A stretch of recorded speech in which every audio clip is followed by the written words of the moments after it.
Okay, we're going to take one final question, which is from the Philippines, and then we're going to have summaries. Let me also indicate to people who I think will probably be more than interested after this discussion that there's an organization called the International Peace Coalition. The person who convenes that each week is Anastasia Battle, who's here to my left, and I'm going to have her say something about that at the very conclusion.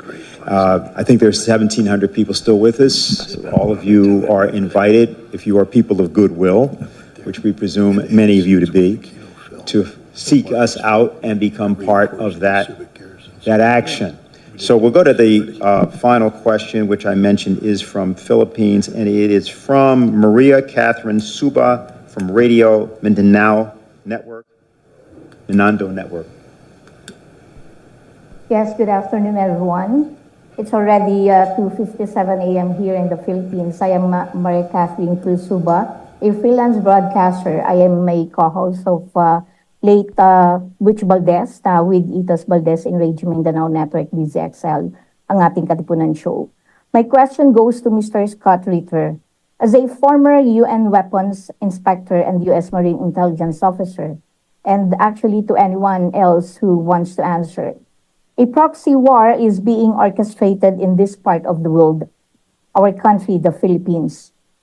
Our country is actually being used by the US in its intent of war against China. And according to geopolitical analysts, the Philippines will be the next Ukraine. The Philippine President Ferdinand Marcos Jr. has allowed additional 9 EDCA sites, or more appropriately, 9 US military bases all over the country. The armed forces of the Philippines seem to be following orders from their US counterpart. Drumbeats of war is being heard almost every day. Xenophobia is being propagated on mainstream media.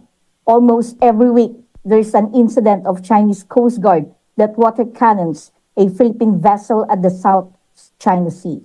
Do you think a false flag operation can happen here as tensions are getting worse?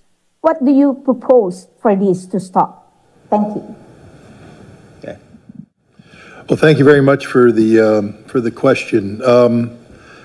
Just so you know, I have a little bit of background in the Philippines. In 1986, I was deployed there as a platoon commander to reinforce the Subic garrison after the fall of the Marcos regime. There was concern about the new People's Army. So I have a warm spot in my heart for the Philippines.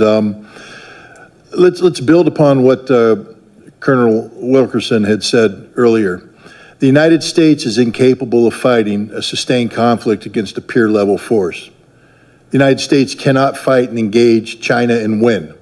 We will not beat the Chinese. We cannot beat the Chinese, and we know this, and yet we're using the Philippines to create the conditions of potential conflict with the Chinese.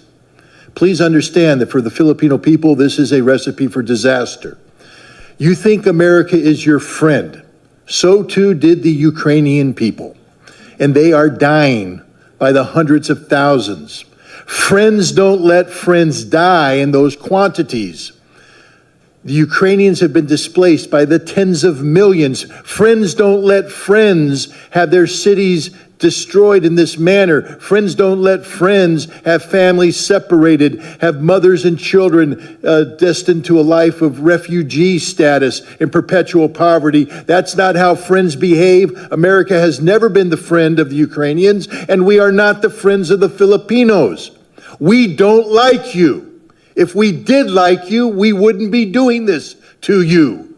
We are using you. You are a tool, nothing but a tool. And when the tool ceases to be useful, we will discard you. And discard you means usually after a war that devastates you. We are using you to gain some sort of momentary leverage over the Chinese. We will fail. The Chinese will win, and you will be destroyed.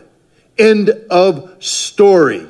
It's high time the Filipino people pressure their government to start sitting down and engaging the Chinese government responsibly. China is not your enemy. China is your neighbor. China is your friend. China doesn't want war. And if you would engage China in diplomacy And as we've all indicated here, America has long since lost the skill set necessary to carry out diplomacy, but the Philippine people can reignite this, to relearn it, to use this skill to prevent a war. But if you continue to behave as colonial subjects, and I know that's a sore subject in the Philippines, because you were the colonial subjects of America. We still view you as our colonial subjects. We don't like you, we don't care about you, we just want to use you. Grow up. Grow up and act responsibly. Take control of your own future. America is not here to help you. America is here only to use you until there's nothing left, and then we will discard you on the trash heap of history.